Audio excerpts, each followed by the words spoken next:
네, 안녕하세요. 자, 오늘은 반등에 대한 얘기를 좀 나눠보려고 합니다. 자, 반등이라고 하면은 기본적으로 상승이 전제가 있어야겠죠. 어떤 종목이 상승을 하고 양봉의 중간이라든지 아니면 뭐 돌파했던 지점에 대한 반등, 뭐 이런 것들이 반등에 속하죠. 자, 그런데 이 반등이 왜 나오는지 보통 생각을 많이 안 하는 경우가 많습니다. 물론 각자의 기준이 있겠지만 제가 생각하는 원리적인 부분을 한번 설명을 드릴게요. 제가 생각하는 이제 반등은 기술적인 부분이 있습니다. 그리고 하나는 심리적인 부분이 있어요. 기술적이라고 하면은 이제 크게 두 가지로 나눌 수가 있는데 가치에 대한 반등이 있고요. 그다음에 거래량에 대한 반등이 있습니다. 그리고 심리적인 부분은 이제 우리가 많이 알고 있어요. 뭐 쌍바닥이라든지 어떤 돌파했던 구간을 지지한다든지 뭐 이런 차트적인 부분들이 이제 심리가 많이 개입이 되죠. 자, 그러면은 기술적인 부분부터 한번 설명을 좀 드려볼게요. 가치는 뭘까요? 어떤 종목이 특정한 이슈에 의해서 거래량이 늘고 그러면 상승이 나왔습니다. 포스코홀딩스로 설명을 드려볼게요. 자, 여기에서 23년도에 2차 전지 관련으로 이 종목이 크게 올랐던 적이 있습니다. 근데 이제 뭐 그때 어떤 테마에 의해서 올랐던 것도 있어요. 근데 그 전에 상황을 보시면 이 포스코홀딩스는 아주 오랜 기간, 뭐 2008년도 이때 빼고는 오랜 기간 요 정도의 가치를 지녔습니다. 39만 원, 40만 원 선에서 15만 원 정도 요 정도의 가격을 움직였어요. 그러니까 이 정도의 가치를 가졌던 거예요, 기본적으로. 그렇다고 이 종목이 뭐 돈을 갑자기 못 벌거나 그러진 않는단 말이에요. 그러니까 이게 뭐 세력주에 대한 얘기도 있겠지만 기본적인 주식이라는 돈을 벌고 있는 멀쩡하게 벌고 있는 기업의 가치에 대한 얘기입니다. 이례적으로 이렇게 올랐다 하더라도 기본적인 가치에 도달하게 됐을 때는 반등 구간들이 나와줍니다. 이런 데도 마찬가지죠. 이런 데서 반등이 꽤 많이 나와요. 막 20%, 30%, 이런 데서 좀 엄청 많이 나오죠. 거의 2배 이렇게 나오죠. 이런 반등이 나오는 이유가 이 종목이 원래의 가치의 이하, 그 이하로 떨어질 이유가 없다는 거예요. 돈을 멀쩡히 벌고 있으니까요.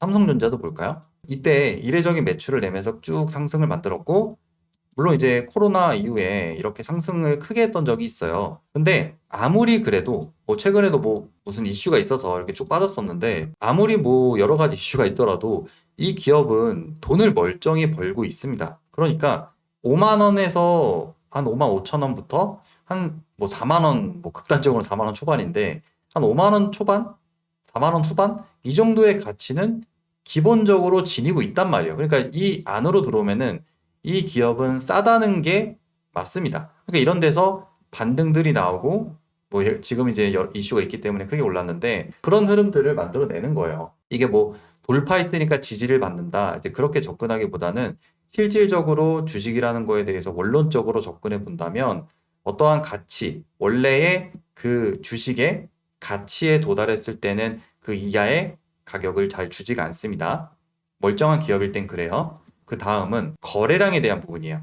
어떤 기업들이 상승을 이제 만들어내면은 분명히 그 상승 이전에 거래가 많이 일어났던 부분들이 있습니다. 예를 들어서 뭐 이런 자리가 될 수도 있겠고요.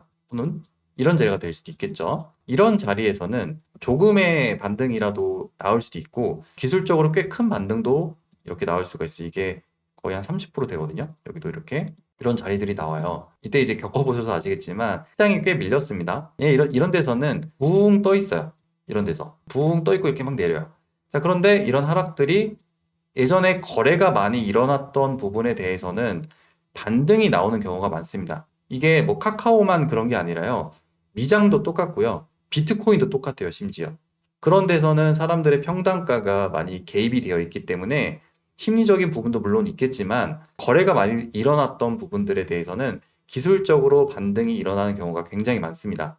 뭐 이것도 있고 한라캐스트도 보시면 전에 여기 신고가를 돌파하기 전에 여기서 거래가 굉장히 많이 일어났거든요. 거기에서 반등, 물론 이제 얘는 다른 의도가 있어서 더 이렇게 올라갔지만 이런 자리들이 지켜진단 말이에요. 자, 그리고 한미반도체의 경우에는 어디일까요? 여기서 거래가 굉장히 많이 일어났죠. 자, 그런 구간에서도 한 번에 밀지 않고 여기도 그러죠.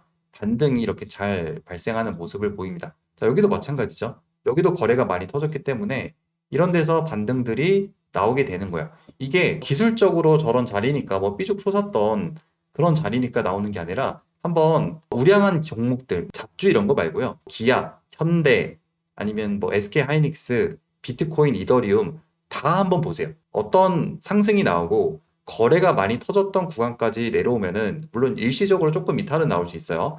근데 그런 데서 기술적인 반등이 나온다는 것을 알 수가 있습니다. 자, 기아도 보면은 거래량이 지금 어디 제일 많이 터졌어요? 여기 이렇게 많이 터졌죠?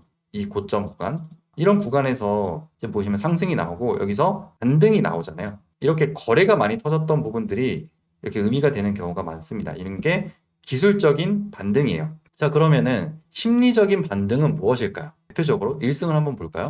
이게 기술적인 거랑도 엮일 수가 있는데 보시면은 최근에 1승이 이렇게 상승을 쭉 만들어냈습니다. 이때 아마 조선 관련 섹터 수급이 발생했을 거예요. 자, 그러면 누구나 다 이 시장에 있는 모든 사람들, 특히 여기서 뭐 돌파를 하시거나 아니면 여기서 눌림을 할 수도 있겠죠. 그런 분들이 어디다 줄을 그을까요?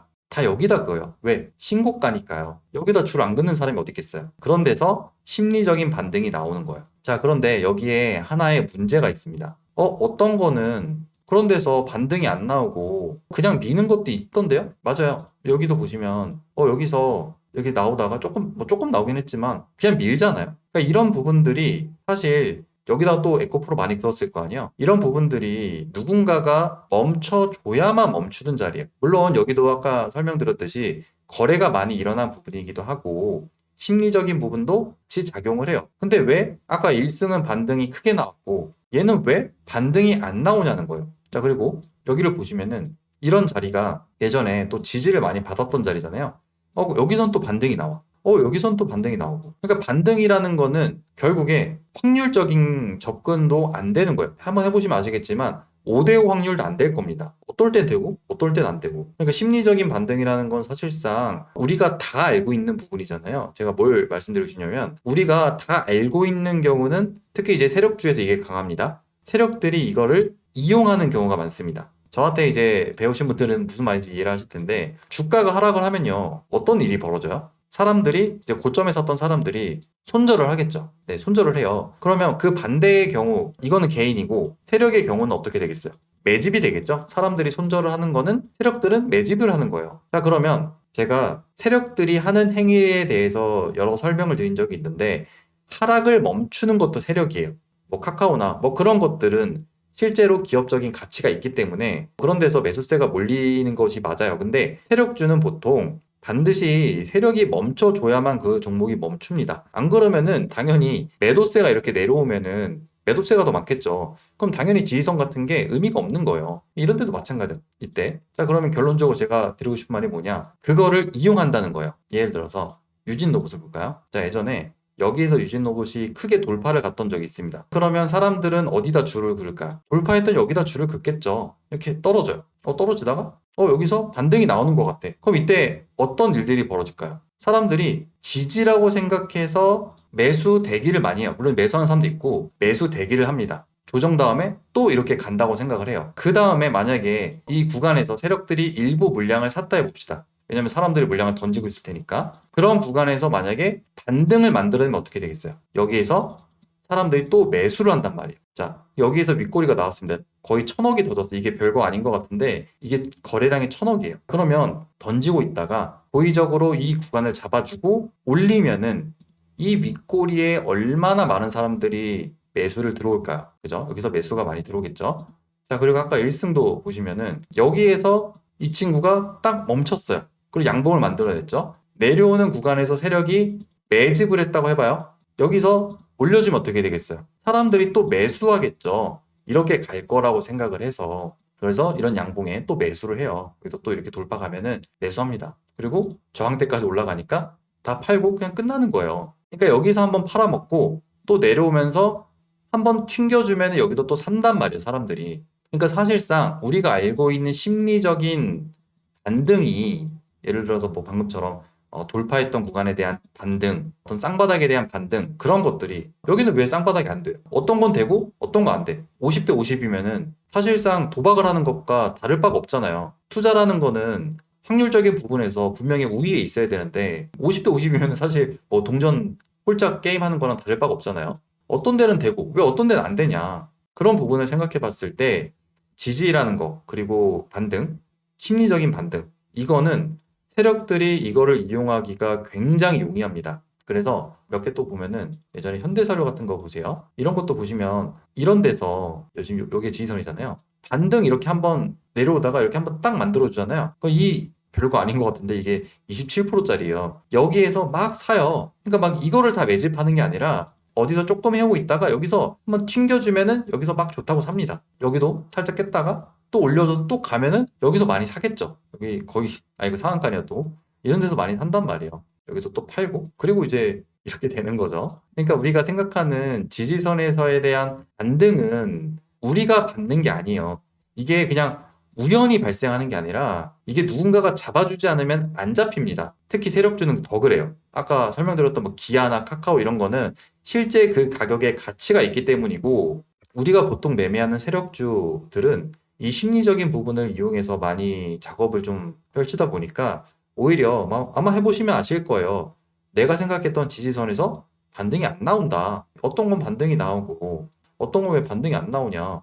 여기서 지지선이니까 이거 반등 나와야 되는데 또 여기도 안 나오냐는 거예요. 안 받아주니까 안 나오는 거예요. 그래서 이거를 기술적으로 접근을 하면 오히려 포스콜딩스나 이런 건 더 좋은데 심리적인 부분에서 좀 접근을 하시면은 반등은 확률적으로 좀 떨어지는 경우가 많습니다. 그래서 실제로 이 세력주가 만들어내는 진짜 반등을 좀 찾아야 되는데 그런 부분들은 차트적인 부분에서 이제 실제로 세력들이 만들어 내야 되는 그리고 절대로 깨면 안 되는 지지선들이 있어요. 이제 그런 부분들을 좀 공부를 하는 거니까 오늘 내용에서는 우리가 주의해야 될 것들을 먼저 정리를 하시고 그다음에 이제 기술적인 반등은 사실 우량주에서 많이 발생을 한다라는 것을 정리를 하셨으면 좋겠습니다. 심리적인 반등은 꼭 조심해서 접근하시면 좋을 것 같습니다. 그래서 오늘은 반등에 대한 부분을 두 가지 관점으로 좀 설명해 드려보았고 다음에는 이 내용과 더불어서 조금 심리적인 부분을 우리가 어떻게 한번 공략을 해볼 수가 있을까 이 부분에 대해서 간단히 또 다뤄보도록 할게요. 오늘 영상은 여기서 마무리하도록 하겠습니다.